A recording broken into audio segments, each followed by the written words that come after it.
Gotta give it up for Coach. Big shout out to the coaches. You see, my coach, he believed in me since jump. And welcome to Tough Talk with Coach P. I, of course, am your man, Coach P, and I'm thrilled to be here with you today. In our last episode, we had our True to Self athlete spotlight with the great young lion, Prince Tavazon of the Lincoln Hornets. He is now making the transition to the next level, becoming an Oregon Duck. And I have no doubt that this young man is going to crush it on and off the field. Great young man with a great backstory. I encourage you to listen to that episode. If you are a young man who is looking for an example of how to overcome odds and still be great, the Fresh Prince of Lincoln High School is definitely a guy you should model yourself after. This week, we're going to talk about another Duck. Keefe of the OG Ducks. That's right. The man, the myth, the legend himself. This young man has really revolutionized youth football and some of the experiences that these kids have. From traveling state to state and playing some of the best competition in youth football. A lot of stuff that you see out there is because of this young man that we have on the show today. Keefe and I go back a long time, about 10, 15 years. So I've had the privilege and the great honor of seeing the evolution of the OG Ducks from where it was to where it is now. We're going to talk about that history. We're also going to talk about the future and what we both see as the state of youth football right now. Again, if you have not subscribed to our Spotify channel, please do so now. Tough Talk with Coach P on Spotify. Also follow us on all social media at Coach P Tough Talk. That again is at Coach P Tough Talk. You are listening to Tough Talk with Coach P. I am your man, Coach P. We will be right back. The Standard is a youth mentorship program empowering young men ages 8 to 14 through athletics, personal growth, and structured guidance. Built on the values of discipline, teamwork, and integrity, the Standard connects sports with life lessons to help participants develop confidence, leadership, and strong character on and off the field. And welcome back to Tough Talk with Coach P. I, of course, am your man, Coach P, and I have a very special guest on Tough Talk with Coach P today, the incomparable Keefe. Keefe from the OG Ducks now. This guy's been in the game for a minute, known for winning championships, known for getting guys into great situations in high school, known for getting guys to college, has a wealth of knowledge in this game on program building. Keefe, thank you so much for being on Tough Talk with Coach P, man. How are you, my brother? Man, I'm good. Long time. You know, we go back a long time. Hell yeah, man. Back, and I mean, I got grandkids now from some of them kids that, my boy, you've seen since he was, I don't know, man, 8, 9 doing this thing, man. So I just first want to say how proud I am of you keeping this thing together and being a model for a lot of organizations. A lot of guys tried to do what you do and have failed. So I'll start there. Talk to me about the longevity, what that means for you to have been doing this for so long and at such a high level. I mean, I just think it's just the people around me, putting the right pieces around me. It ain't just me. You know, I think this would be my 24th year, either 23rd or 24th. You know, you stop counting when once you get to them 20s. Like either 23 or 24th year that I've been coaching. So, just kind of stay ahead of the curve. You know, to me, you don't, you to be relevant, you have to stay in front of the curve. And that's what, I think we've always done good at the Ducks is jump first into that curve and stay above that curve. And that's why we, still successful down the line and just, kind of staying true to what we do and no egos, no, everybody helps. And you got to get the younger guys involved too, because now they know, now I'm an older guy. I mean, when you first met me, I was a young guy. Right. You know what I'm saying? And now since I'm the older guy, you got to get the young guys. And it's been tough over the last couple of years because, the guys like you and, Josh and, what's my boy Paris, all those guys, the old veteran coaches are done in the game. And a lot of times these younger guys aren't is knowledgeable. And, and you see guys that are not as knowledgeable that work on their craft and become knowledgeable, but it's a lot of them that just do it to do it and want to stack the team, but don't put into their craft. So that's the biggest thing changing. But nah, we're grateful to, still be gonna make another run at a national championship. This year we should have a really good, I'm doing 13U this year. So it should be a really good year, and 10U. So I'm excited about this year coming up. That's what's up. And again, you talked about that sustainability and the people around you. You also talked about this new generation of coaches, which is part of the reason why I started this podcast. Me getting back into coaching after going back into the corporate world, stepping away from the youth football scene for a little bit, and just seeing some of these coaches that just some of the methods that they use, they're just all over the place. Talk to me about how you guys were able to keep that nucleus together and then get coaches to buy into the way that you guys do things rather than lean into their own understanding, so to speak. I mean, you have them. It's the thing about us. We have a lot of veteran guys. So, if you look at my core, DJ, Matt, Poopy, Ram, Yeah. he a Balboa legend. You know what I'm saying? Right. All those guys don't have kids. Coach Corey, like, so a lot of my kids, and then, I got a younger guy, Jeff, that, Jeff Vaughn, great young coach, but he's 31, 32, but none of them have kids. And to me, I think that's the biggest thing is they coach because they want to coach. They don't have a kid out there coaching. They kept coaching after their kid, Coach Z. They kept coaching with me after their kid stopped playing. Coach Black Nick, he'd been around for years. I added him on.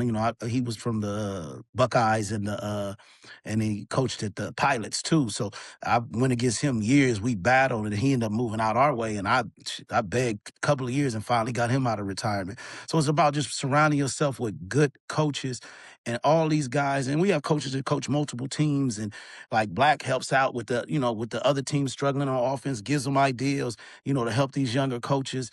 And I just believe, that's the key thing is DJ, like DJ, DJ veteran, 60 years old, been coaching, he coached Ken Norton Jr. in high school. So that's how long he's been Right. coaching.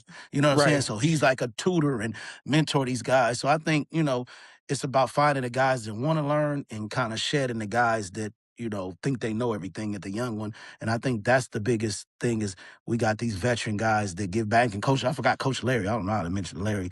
He does everything veteran coach. And me and him started the same year, but I think he took a year off. So I think I'm 1 year ahead of him. But he's been doing it. Coach Nate. So that's another one. No kids in the program. So that's what we got running it. So it makes it easier for a parent because it's like, dang, all these coaches don't have kids. They're really coaching my son if they out here because they want to be.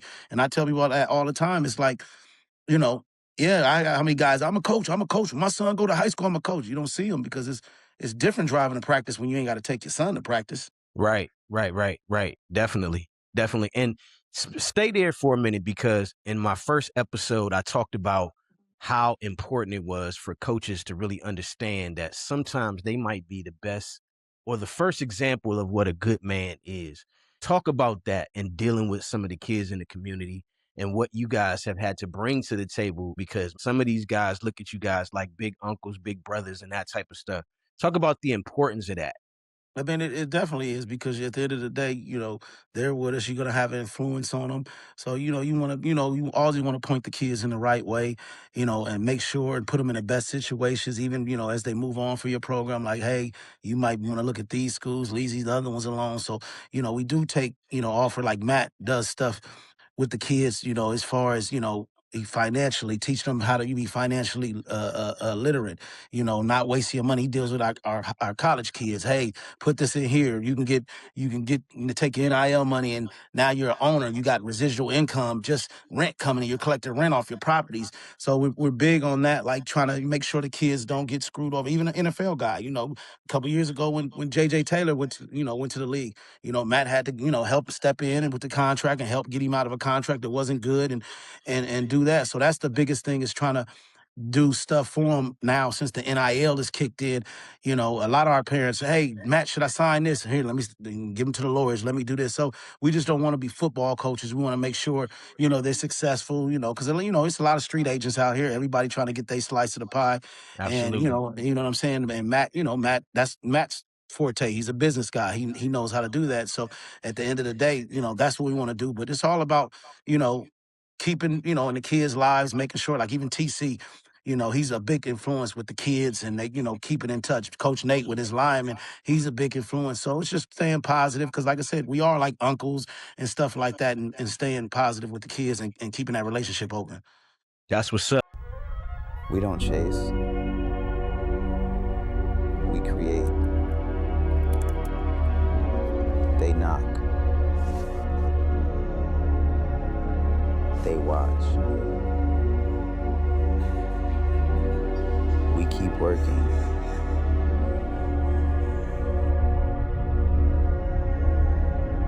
We keep building. We don't look up.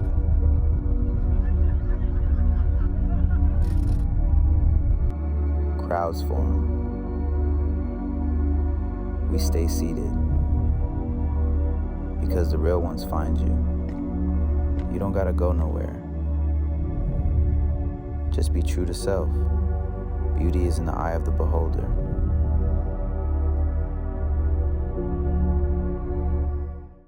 Now, another thing you guys are known for is swag. You guys really pretty much revolutionized the game. And anybody that will come to me and say, I've been in this youth sports thing for a long time, man. You guys revolutionized the game on some real shit. Everybody copied you guys. Talk to me about that. And this was before, we had social media, but not like we do now. You guys kind of stepped your game up before people were doing that. Was that something you guys intentionally did? Because my background is branding and marketing, and you were ahead of your time in that regard. So talk to me about that. How did that spark? And then transition that into the relationship with Battle, how you guys really helped the brand, in my opinion, in terms of the visibility. And how is that partnership going? Yeah, so when I left my old organization and started the Ducks, it's a gentleman named Scott Freeland, rest in peace. Like guy who was my first guy I had, he had money. So I'm like, I talked to a couple of my kids, JJ Taylor, Cameron Jackson, Marquise Jackson, my kid, kids like, what should we do? He's like, the Sun Devils. That's right when Oregon started, peaking with the jerseys and the fly, LaMichael James and all them. So they're like, let's do the Ducks. So I went with Scott. I'm like, let me look. So we looked at the uniforms. We like, that ain't really, okay, the wing, the this. So me and Scott go downtown LA twice a week.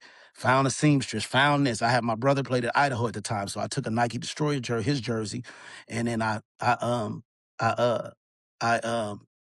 went there. They modeled it. So Scott was like, we found what you're now they're known Delta. They're like a big uniform company. So Scott, this guy named Albert. We went over there. Scott bought all the equipment. Let's do it. So we made our own uniforms the first couple of years. Oh, that's what's up. Okay. We made our own uniforms. Scott had a garage. We put it in, ended up getting the Albert, and then we just started making our own jerseys. So then we ended up making our jerseys the first few years. Scott ended up leaving, and then that's when Pat Dubar, who pretty much turned modern day around, he came in. And, I've known Pat because I coached his nephew for years. So I've known him, him and Cole real well. So then when he came in, we we got everything resurrected, some stuff, financially, we had debt because, we bought equipment, did that. Pat got it together.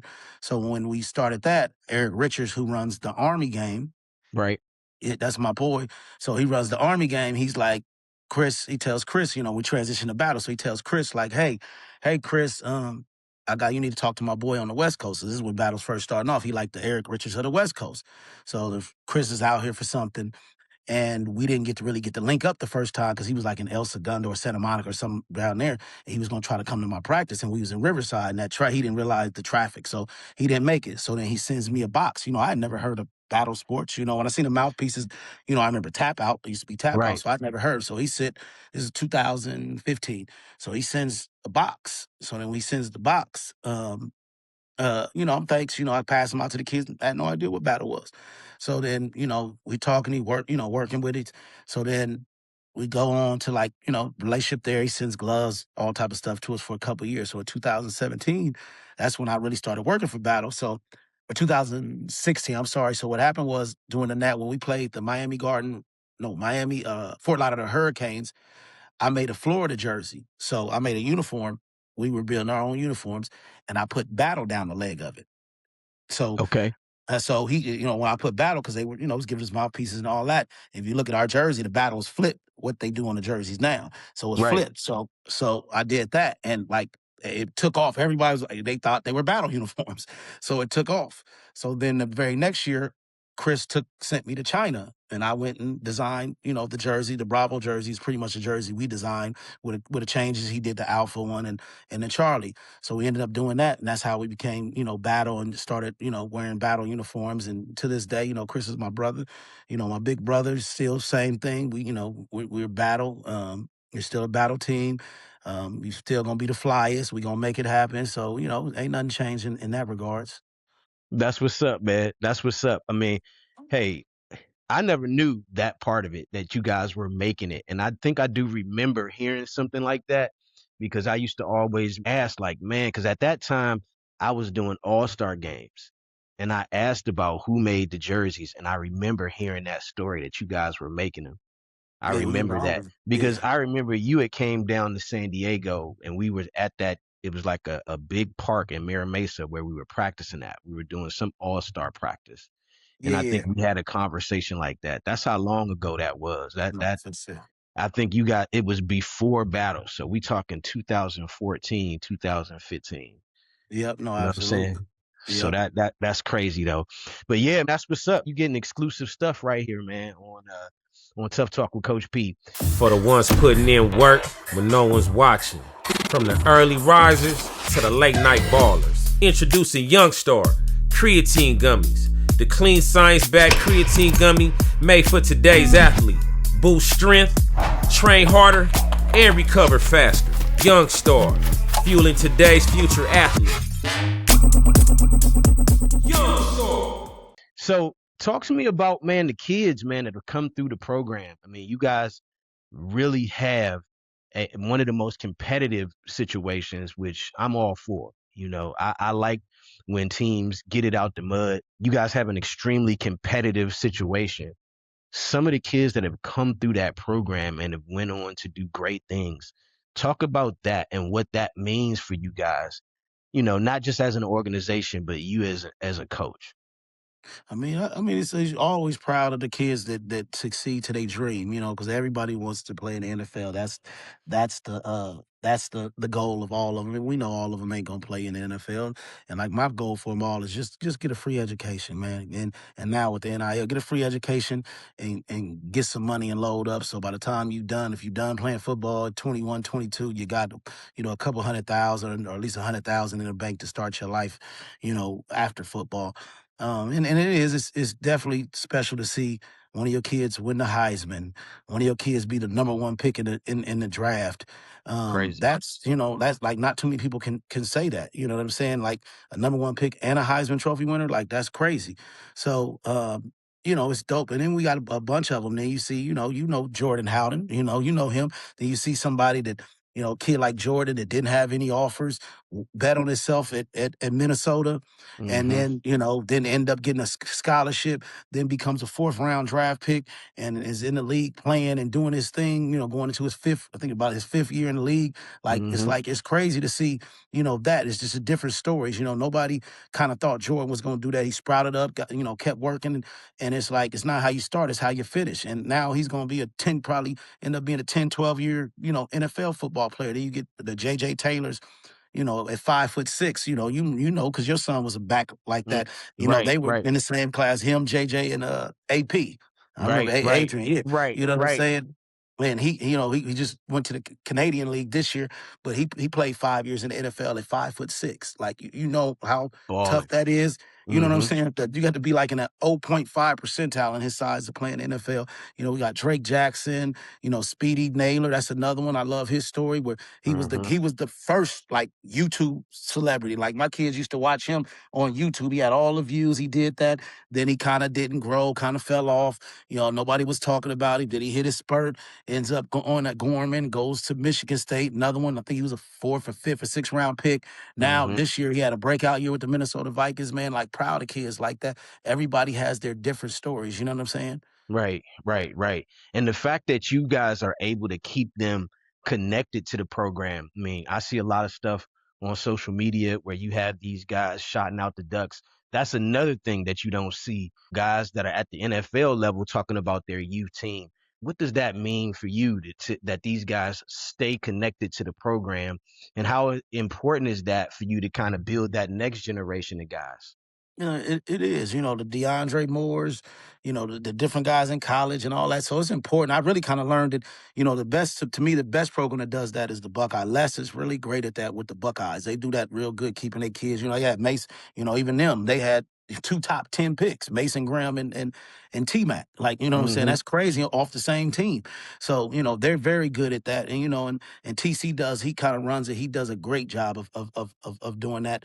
Well, with us keeping them, attached to the program. And like I said, at the end of the day, it's dope because it just helps our kids see like, man, 5, 6 years ago, they was, or 7, 8 years ago, they was where you at now. Look where they're at now. So it can be done, especially, you look at Bryce. Bryce is 5'10", on a good day. And he's in the NFL. Number 1 draft pick, Heisman Trophy winner. Like he ain't 6'6", 240 pounds, Right. and with a rocket, it makes it obtainable. So that's the biggest thing with me it makes it obtainable for the kids. We're about to do a camp with DeAndre Moore, the Texas receiver that just transferred to uh to Colorado. So you get it Right. first. I think we're looking Right. at April and May are doing a big camp with him. He's at Colorado now, and he'll be in the NFL next year. You know what I'm saying? So we're just excited to, keep growing and trying to stay ahead of the curve and keep doing stuff, for the kids and keep pushing. Man, that's what's up, man. The Standard is a youth mentorship program empowering young men ages 8 to 14 through athletics, personal growth, and structured guidance. Built on the values of discipline, teamwork, and integrity, The Standard connects sports with life lessons to help participants develop confidence, leadership, and strong character on and off the field. I've watched the program grow over the years. And again, speaking very highly of what you guys do, really representing for California the way that you guys do. Let's put this thing to rest. I've been seeing a lot of stuff online about other states. Can you please talk to these guys about why California is hands down the best state when it comes to football player, just the talent that we put out, man? I think the talent we do as far as youth football. Like I always say, our youth football, because we don't take it serious like the South. That's Like, correct. you know what I'm saying? And as far as youth football, and I believe we have talent. I don't know, me personally, I might have to agree to disagree with you. I feel like I feel like if you know I ain't gonna lie, I feel like probably South Florida, like the skill guy wise. I know Lyman stuff like that, but we don't Okay. take it serious like them. If you look at the Broward County, Dade County, if you look at the amount of talent they have, and I know our high schools like Mater Dei and Bosco, we whoop Right. on everybody, but we send a lot of kids to 2 schools where they True. don't do that. You know what I'm Right. saying? If they actually loaded up, it was 1 school in Broward and 1 school in Dade, and they loaded up. And I think in the trenches, I would say probably in the trenches, we're probably the best talent in the country. Like the trenches, because we got the polys and we got we got all the trench work. But I'll say that. But we're definitely one of the most talented. It's either us or Florida. I think Southern California and South Florida are the 2 probably best states, and then maybe Georgia and Texas coming in, and DMV. Those probably be my top 5, states as far as that. But I just wish we took football as serious as the South does, and I think that's where they're beating us, especially at the younger ages of the Right. seriousness, and they have better coaches. Like, you know what I'm saying, at the younger ages, and you'll see, like, especially in Georgia, a lot of those guys don't have kids to play. They Right. coach football.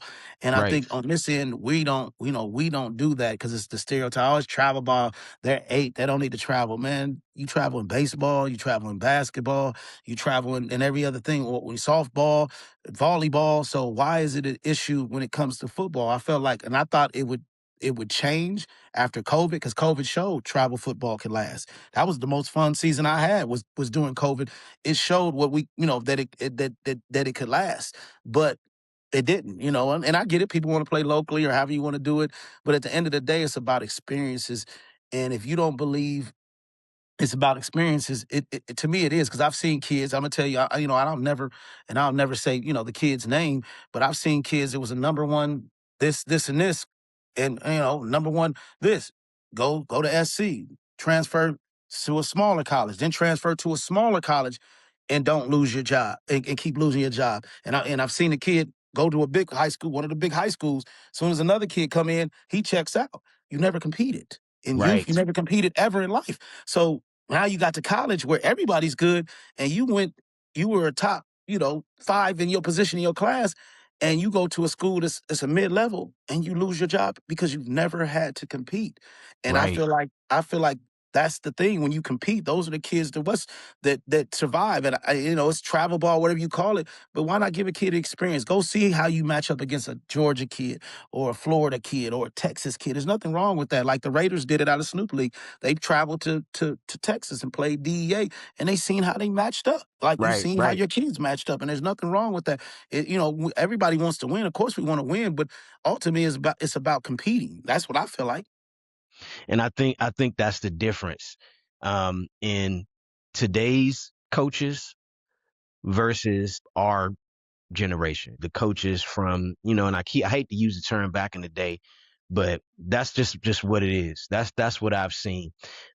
As opposed to competing against the best, they will take their ball and leave, right? No facts. They'd Or, rather or sit at home for the weekend than lose a game. If you know yeah, you're gonna lose, or we gonna lose, we not playing. right. And I think that's the most ridiculous thing in the world. It shows that they have, in my opinion, that they have a lack of confidence in themselves. Because if you really believed in your ability as a coach, I mean, as a coach, then you'd be willing to put that on the line against anything. That's one of the things that I do appreciate about what you guys do. And shout out to Les and what they do with the Buckeyes. I love that program as well. I mean, you guys are doing something special, and you guys have been doing it for years and years, and have been able to keep your staff together and all that other good stuff and win championships. I mean, it's just, I mean, that's extraordinary. I'm extremely proud of you, man, just watching it from afar, seeing the progression and the evolution and the challenges, but not ever letting anything stop you guys from existing. But not only that, it thriving, right?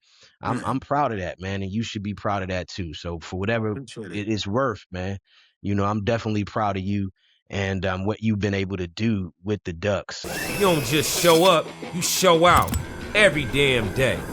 This ain't your average energy boost. Young Star Energy Gummies give today's future athletes clean fuel with real results.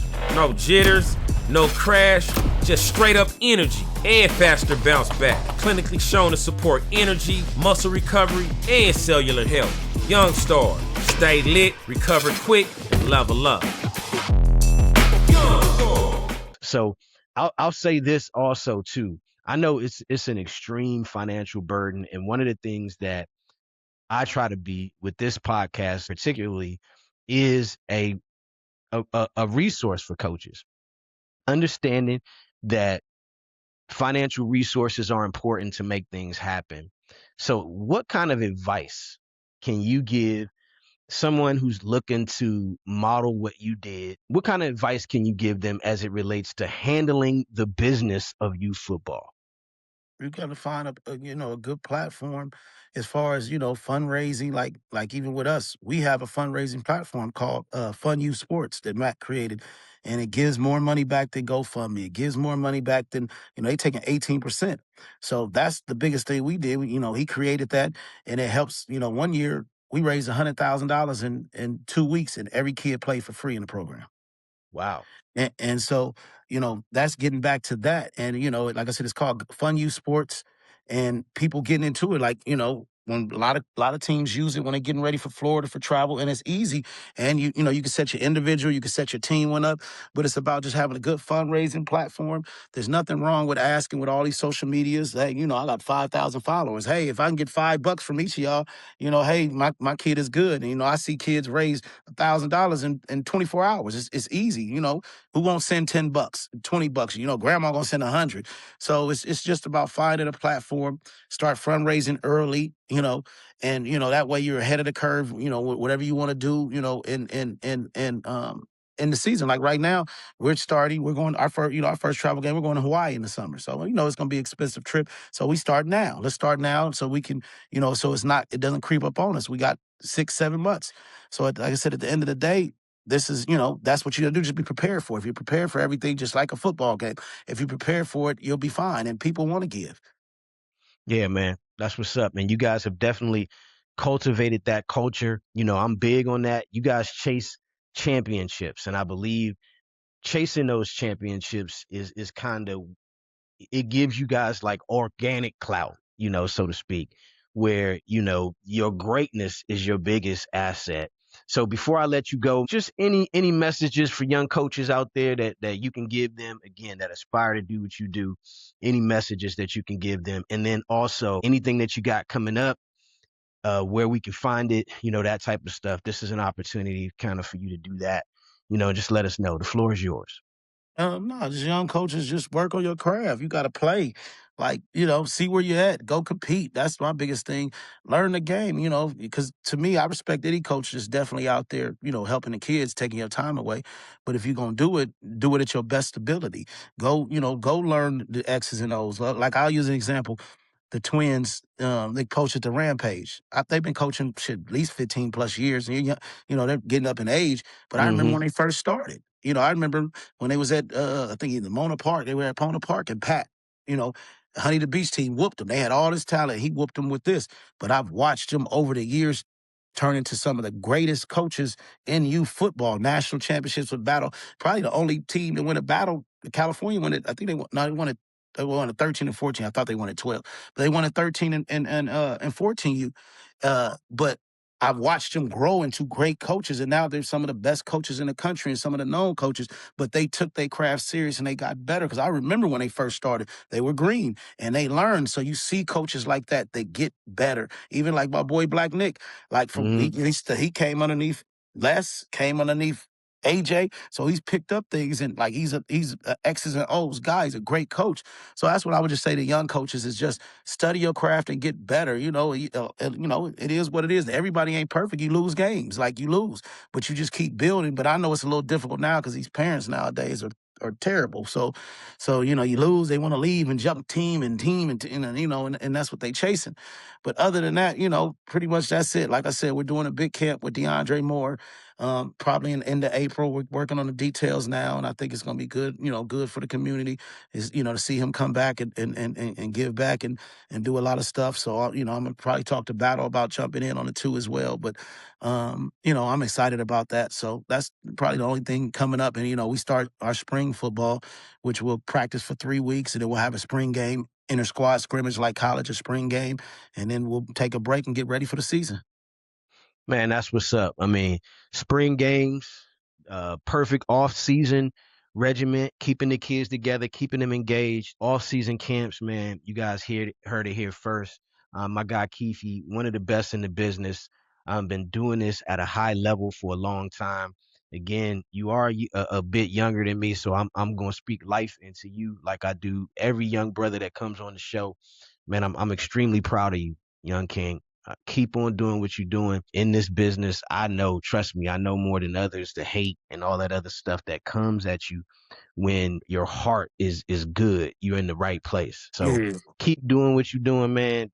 F the haters and just keep being great because, man, there's a lot of people out here that look at what you've done and we're all proud of you, bro. So I'm just speaking that life into you. If there's anything I could do for you going forward, it's a phone call away, and I mean that. I appreciate it. You are listening to Tough Talk with Coach P. We'll be right back. The Standard is a youth mentorship program empowering young men ages 8 to 14 through athletics, personal growth, and structured guidance. Built on the values of discipline, teamwork, and integrity, the Standard connects sports with life lessons to help participants develop confidence, leadership, and strong character on and off the field. And welcome back to Tough Talk with Coach P. I, of course, am your man, Coach P. Listen, we had an amazing episode today. A lot of jewels were dropped from my guy Keefe of the OG Ducks. One thing that is undeniable is sustained greatness. A lot of great athletes has come through the OG Ducks and that Ducks organization. And one of the things that is the most impressive thing to me is the fact that they stay connected to the football organization. It's rare to see a lot of college players, a lot of NFL players shouting out their youth football organization, but yet you see that with this Ducks organization all the time. And I think that's a testament to what these guys are to them. Again, I'm going to say this again. As coaches, we sometimes are going to be the first example of what a great man is. So it's incumbent upon us to put our very best foot forward. All right? Listen to this. Listen to it over and over again. We're talking about building championship culture over clout. And today's guest, Keefe of the OG Ducks, exemplifies that. Follow us, again, on Spotify. Follow us on all social media. You are listening to Tough Talk with Coach P. I'm out. Gotta give it up for Coach. Big shout out to the coaches. Shout out all the coaches. You see, my coach, he believed in me since jump. I'm a product of his coaching. Gotta give it up for Coach. Big shout out to the coaches. Yeah. You see, my coach, he believed in me since jump. I'm a product of his coaching. Gotta give it up for Coach.